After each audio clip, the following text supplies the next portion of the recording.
dengan mengucap Bismillahirrahmanirrahim. Pada siang hari ini, Senin 21 Juli 2025, saya, Prabowo Subianto, Presiden Republik Indonesia, meluncurkan kelembagaan 80.000 koperasi desa dan kelurahan Merah Putih. Terima kasih.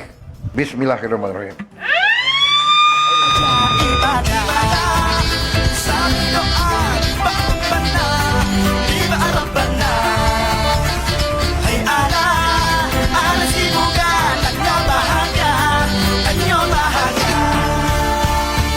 Ya, alhamdulillah Banda Aceh untuk Koperasi Desa Merah Putih Syariah ini semuanya sudah siap dari 90 kampung.